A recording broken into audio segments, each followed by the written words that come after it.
we're here tonight, and we're thankful we have Dr. Rochelle. So just this, Dr. Rochelle, tell us your name. What do you?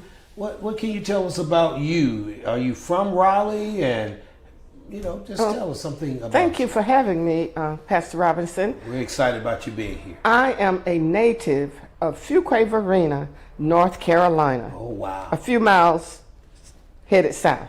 Uh-oh. But I've been in Raleigh for over 46 years. Okay. So active in the community.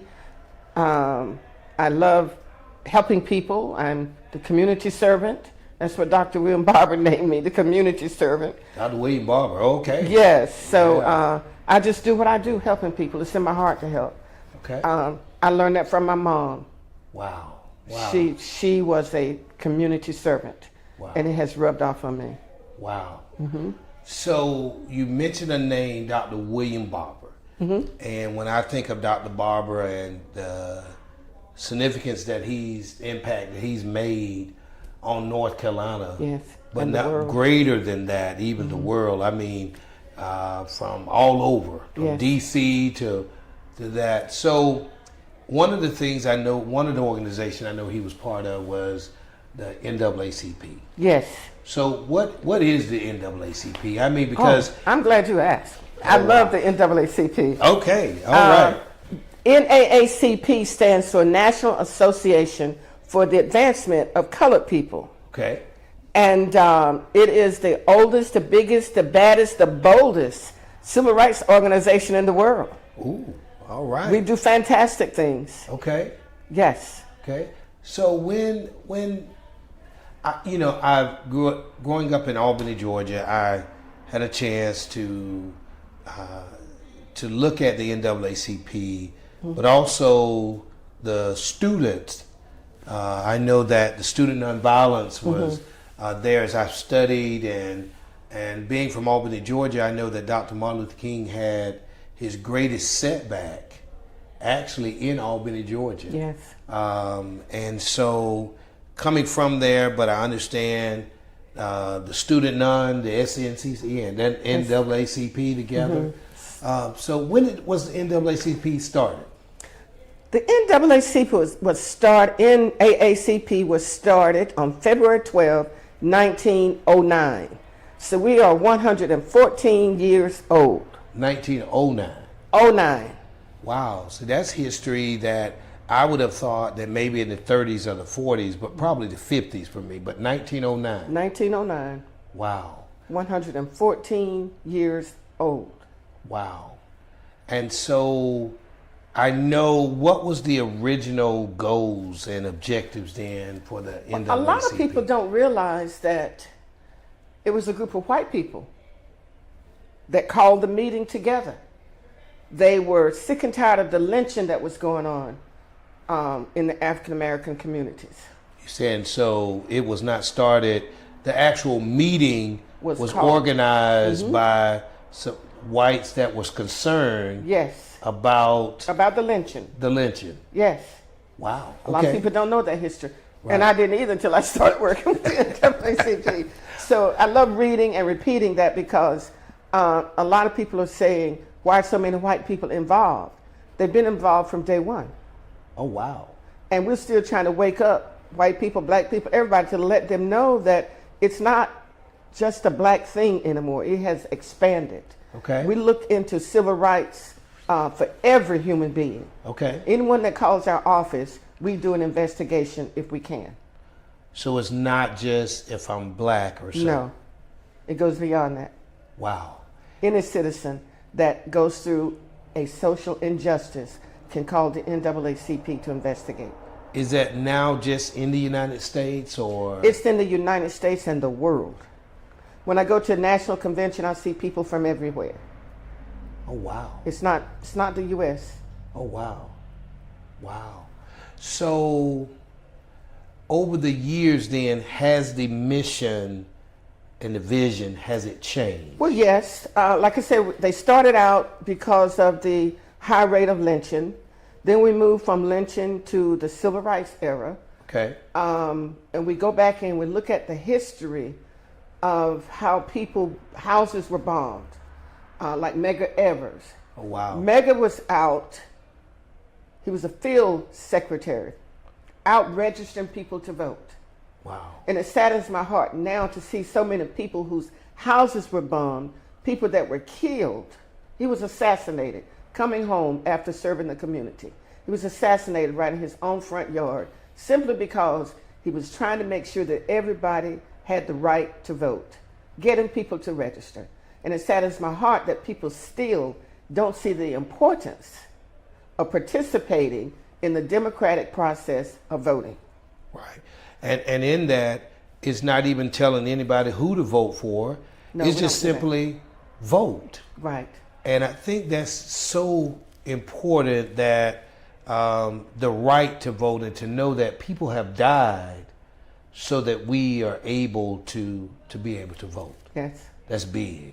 Medgar Evers was one that, as growing up, as I became a teenager, I learned more about. And of course, in Birmingham, not being that far from Birmingham, and all of the different things happened there. So now, the mission today of NAACP, I did what want would to you say I met his wife at one of the Medgar national Evers' conventions. wife. Oh, wow. yes, she's a Wow. beautiful woman. Wow. Beautiful woman. Wow. I met Benjamin Hooks. I've met several people by attending the national convention. I was the president of the local NAACP branch here for 10 years. 10 years. Yes. Oh, wow. So I got to meet all those people. Wow. Right. So I know you talked about your mom, and I know then that probably I'm not going to say a new vision, because I think still helping people is Yes. still the nucleus of what the NAACP stands for and is about. What are some things now that they're probably doing? And then I got to ask a question. Why did you join? Oh, okay. We moved from during the Depression. Remember, there was economic injustices. Okay. One of the secretaries was friends with Eleanor Roosevelt, who was also on the national NAACP board. Oh, wow. And he would bend her ear to talk to the president about making economic issues better for the African Americans. Oh, wow. So we credit Secretary White with reaching the president to get him to start the with Randolph, A. Philip Randolph. Sure. And the NAACP, they came through with a great big labor push to get economic justice for the African Americans. Oh, wow. So that's there. Well, there's still today, we still not so much lynching as it used to be. Okay. Even though we stayed, that was a 30-year thing dealing with lynching, because lynching was rapid back in the day. Okay. But there's a young man that lives in Apex. A few years ago, he released his story as to how he was lynched here in North Carolina, but he survived. I remember. I saw that on the news. if Mr. I'm not Counsel, I mistaken. think. Absolutely. So it's not so much lynching that we know of. Okay. Right now, we're dealing with still educational issues. Okay. Which is why I'm cautioning people to watch what's going on now in the legislature. They're changing the rules, the funding that used to go to public education that's now going to go to private schools. So we're trying to educate people on that. We do education. Okay. We do voter engagement, voter empowerment, Okay. training people about voting. We don't push parties, Absolutely. but we try to encourage people to vote. That's still major, because so many people that started out great in the race last year lost because so many people stayed home that had voted the year before. So Oh, we're wow. trying to let people know that it has to be a continuous cycle when you're voting. Absolutely. Too many people fought and died for you to have that right to vote. Don't just sit down and vote when there's a presidential election. Absolutely. You've got to vote every time there's an election. City, state. Absolutely. Because National. all of them affect us. In fact, if we're honest, yes, the president, because it's more, it's more visible, Yes. the race, but a governor race, city council, they're making decisions, county Exactly. commissioners are making decisions. Exactly. I mean, every office has a duty, and if you're not voting, it's our civic rights. Exactly. to go out there and to make sure we vote. So, how did you get started with the NAACP? This is funny. I got started because one of my high school classmates was here in Raleigh working with the local NAACP, and she called me, and my nickname is Sister. She said, "Sister, you got a big mouth. They need you over there." So you got into the NAACP because you got a big mouth. Because I have a big mouth. Okay. All And my right. friend invited me to come and participate. And I said, okay, blah, blah, blah, blah. I'll do it, but not right now. So by the time I got there, she had done her tenure of duty. She was gone.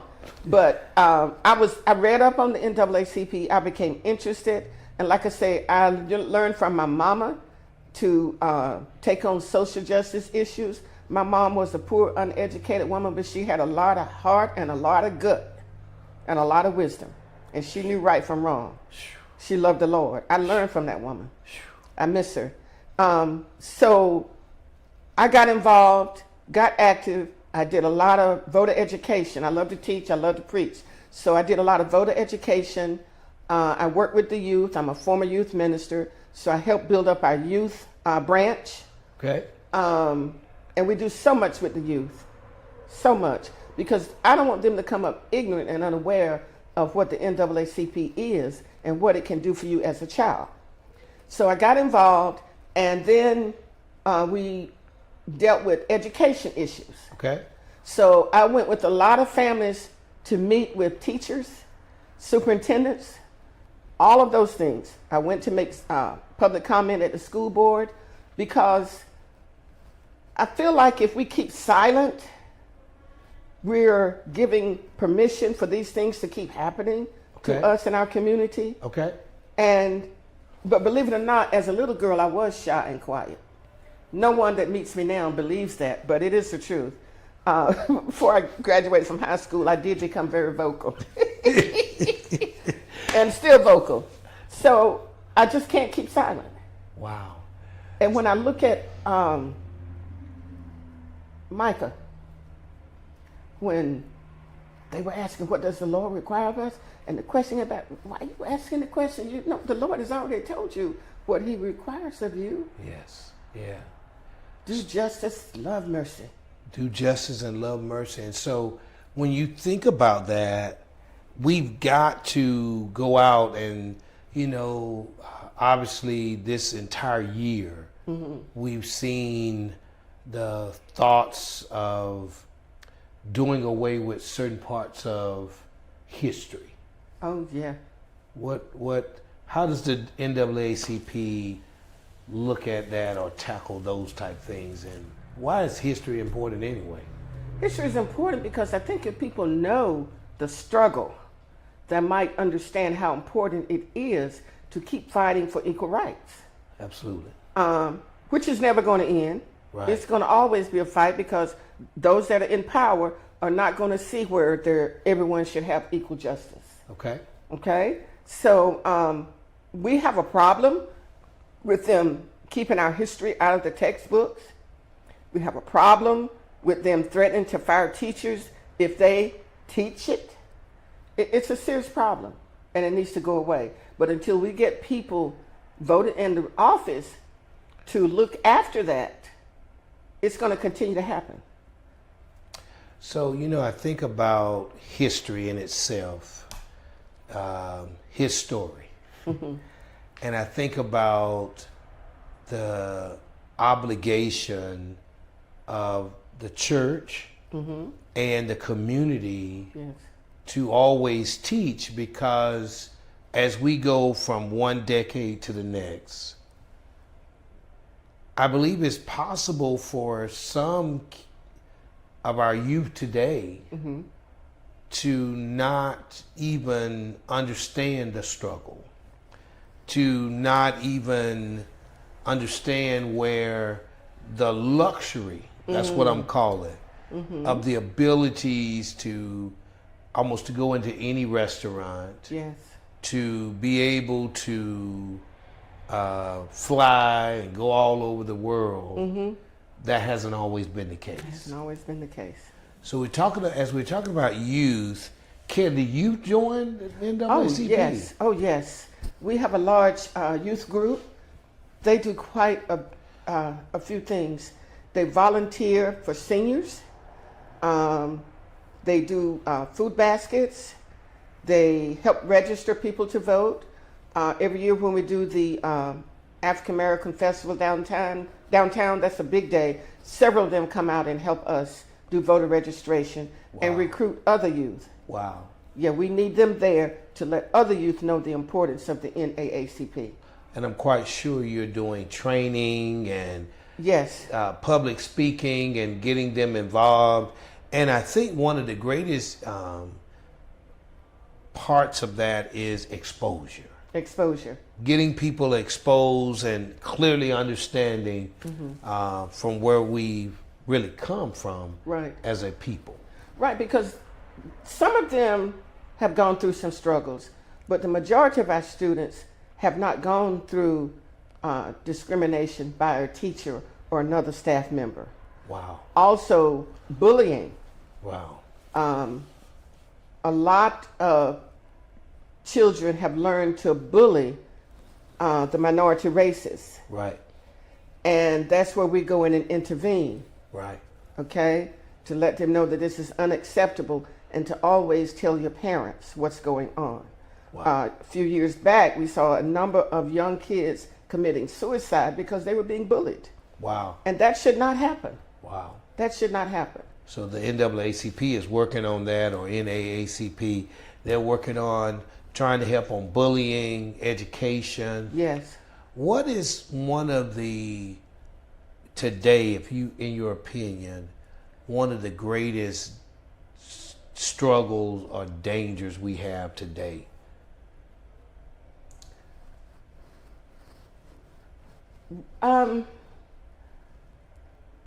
The greatest struggle, I think, is drugs.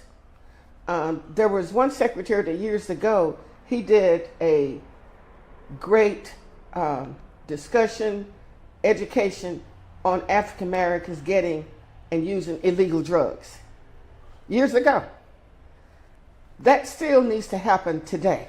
Absolutely. Because in the last month, I've known so many young African American men, not so much as women, that have died from an overdose of illegal or bad drugs. Absolutely. So that's what's destroying us. There again, we have gun violence.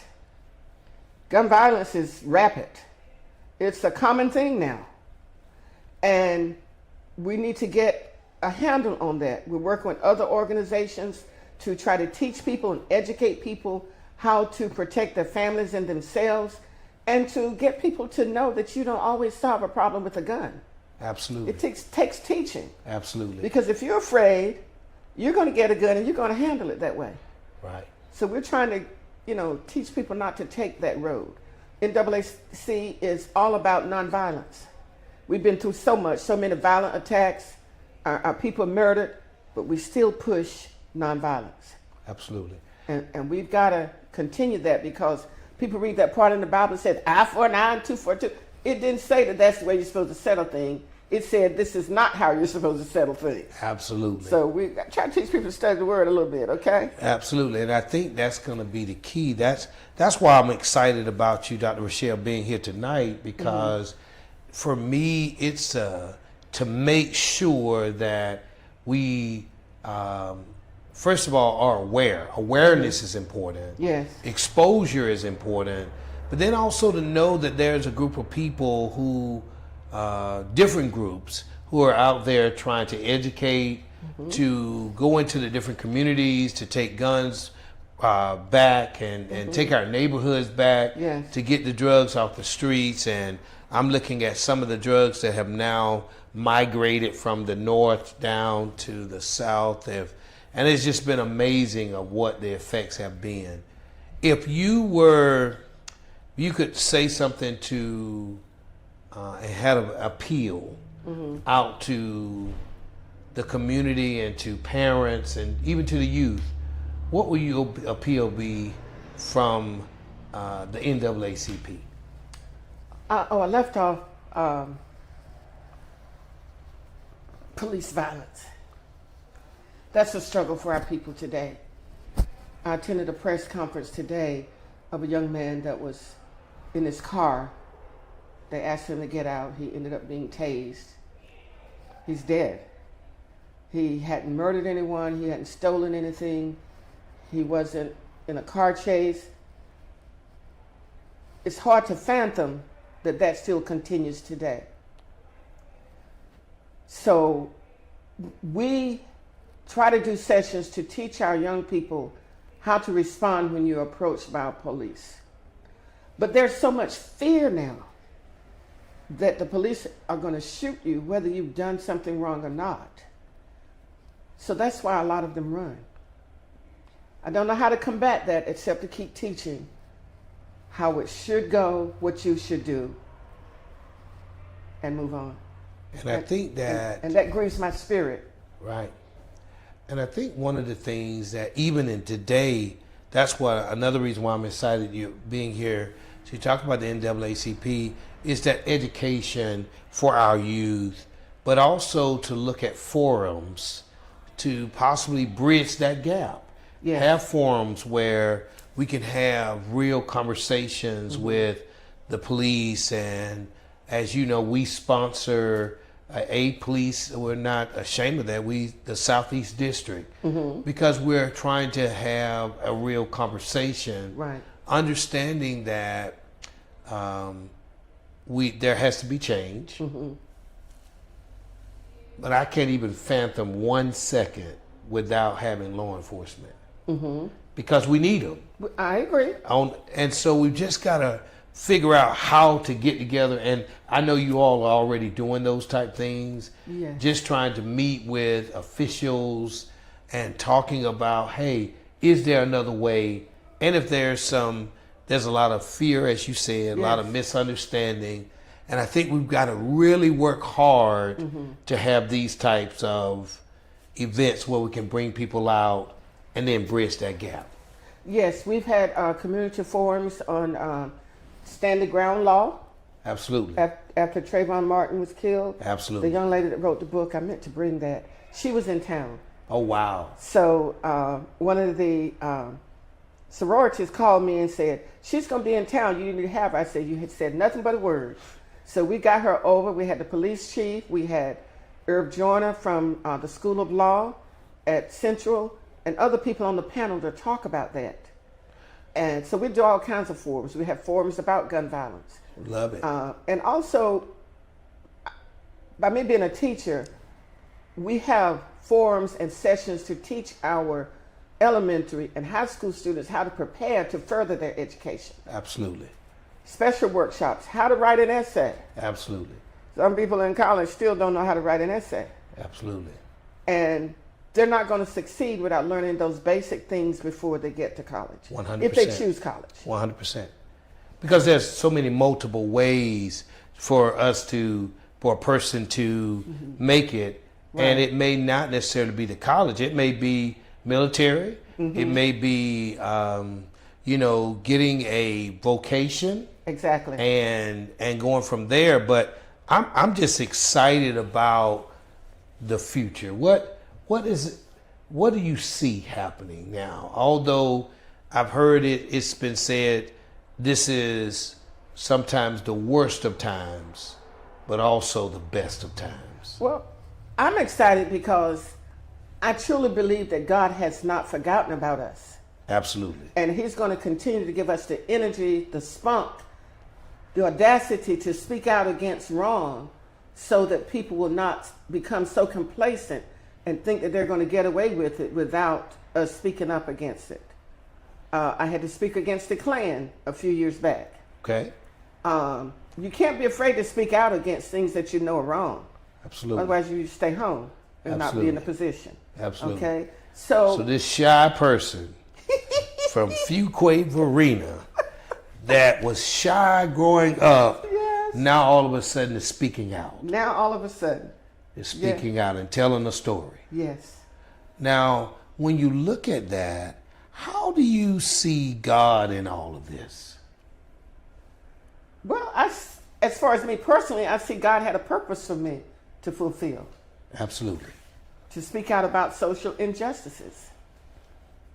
So then, I was doing things like that before I became president of the NAACP. So with the training, it just flowed a little bit more easier.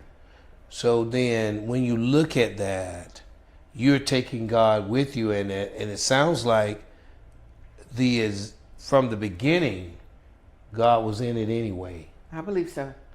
And so, how involved are different other races now Oh, in the NAACP? it's multi-race. So you could be different from a different ethnicity and all, Different and ethnicity still, from different countries. Oh wow! Whites, African Americans, Asians, Latinos, everybody.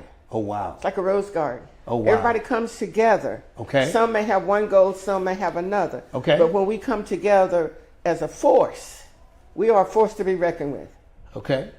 So Wow. we're just here to serve the people, serve the community. And we need more people to join us. There's Okay. several committees that we have. Okay. Okay. I think is it true then there's some different things that some new initiatives that you're doing in Wake County? Yes.